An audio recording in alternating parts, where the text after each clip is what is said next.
It's the morning of the 28th of March 2003. You're a resident of the seaside town of Brighton. As the rush hour traffic begins to fade, you head down to the beach for a walk. The sky is slate grey, there's a chill in the air, and in the distance, a lone black speedboat cuts through the calm waters of the harbour. Then you see it. Flames, ripping through the pavilion at the end of the West Pier. Soon, other onlookers gather. Locals watch, silent, stunned. Together, you watch as a fixture of the Brighton seafront, a pier that stood for over a century, burns away before your eyes. More than 20 years later, its twisted steel skeleton still rises from the waves. Not just a ruin, but a monument to the strange and murky events of that cold spring morning. To understand how we got here, we need to go back. Back to a time of top hats, coastal cures, and the golden age of the British seaside. By the mid-19th century, Brighton was booming.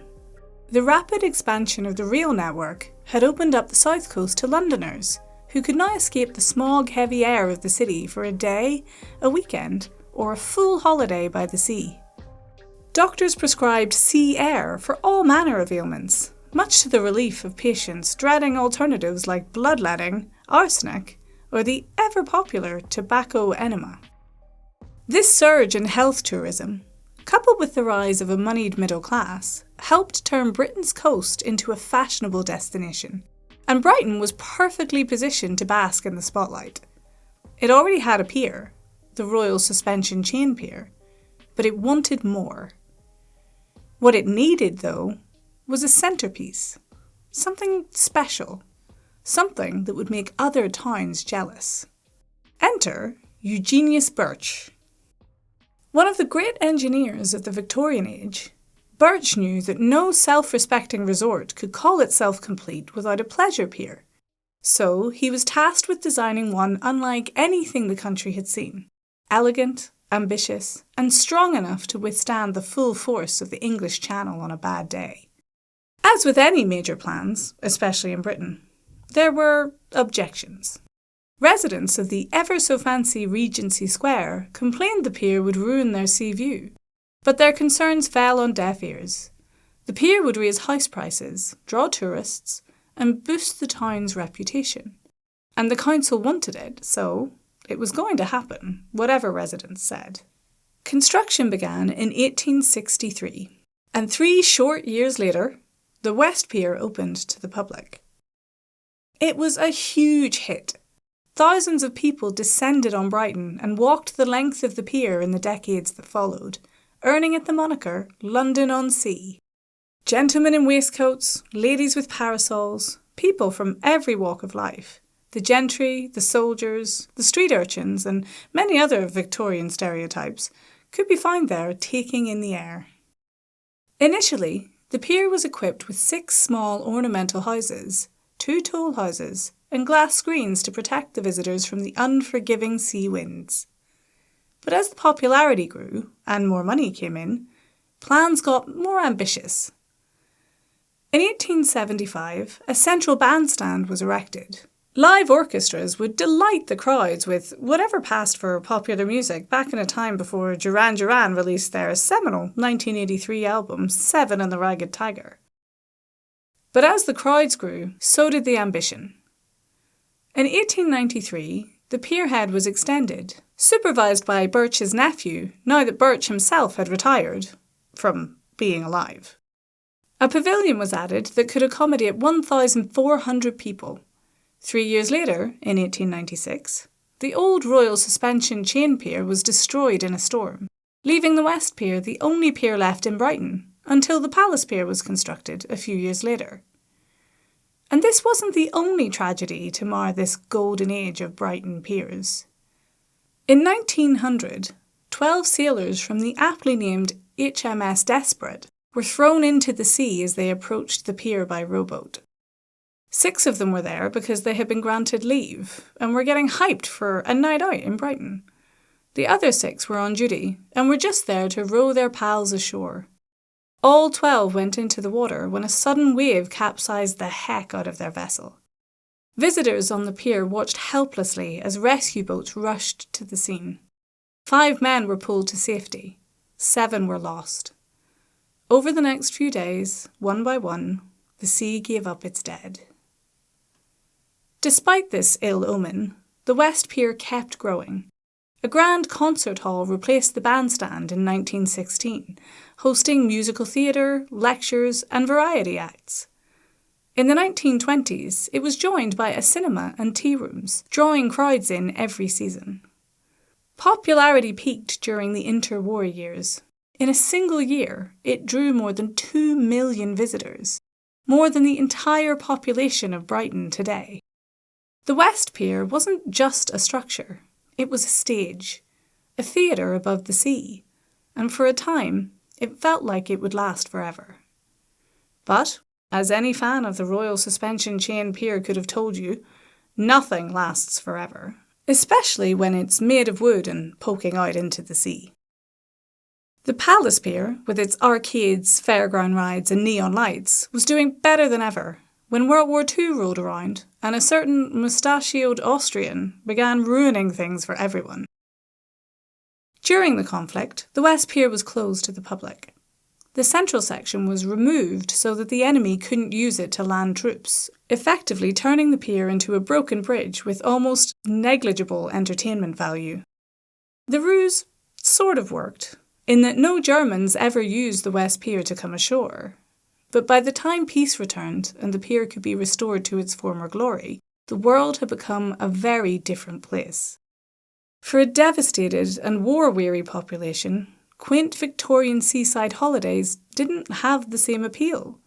The concert hall wasn't drawing in the crowds, so it was converted into tea rooms in the 1950s. A funfair was added to allow West Pier to compete with the exciting offerings of the more modern Palace Pier, but it didn't do much good. By the 1960s, the pier was in serious financial difficulties. Maintenance costs were skyrocketing, and the structure was falling apart. Literally. Sections of wood and iron were dropping off into the sea. In 1970, it was declared unfit for vehicles, and in 1975, it was declared unfit for everyone and closed to the public.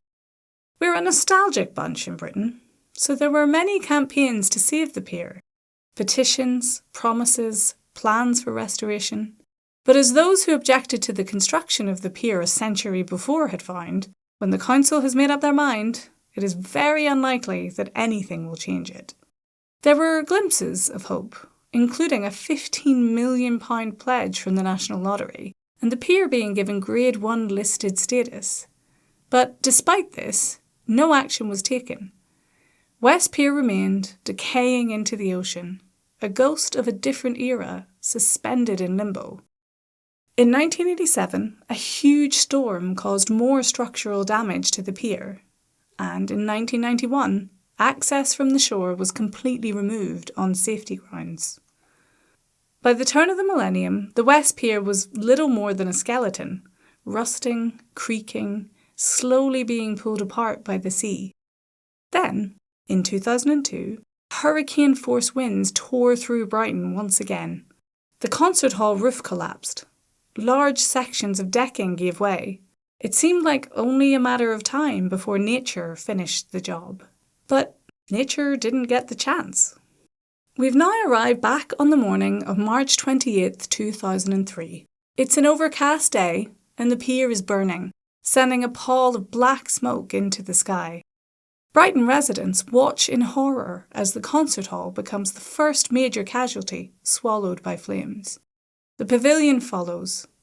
The watching crowd on the beach grows.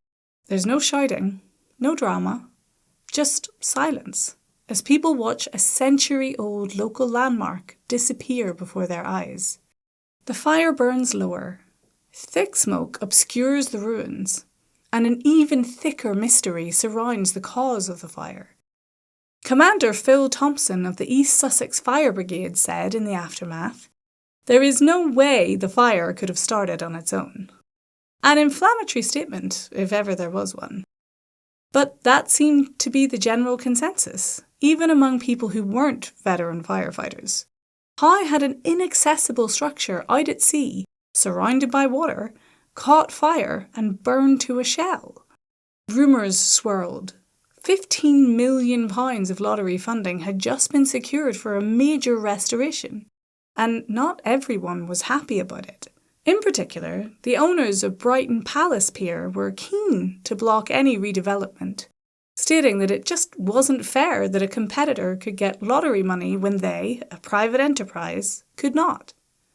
Add to that eyewitness reports of a black speedboat herring away from the ruined pier not long after the fire began, and you have something that starts to look less like a conspiracy theory and more like a theory. Unfortunately, a full forensic investigation couldn't be carried out. The structure was too unstable to enter, and before it could be stabilised, a second fire tore through what remained. You know what they say? You go for more than a century without catching fire, and then two come along at once. The second blaze only fanned the flames of suspicion, but no one was ever arrested. No cause was ever confirmed. The who, how, and why of the West Pier fire remain a mystery. All we know is this. In 2004, English Heritage declared the pier beyond repair.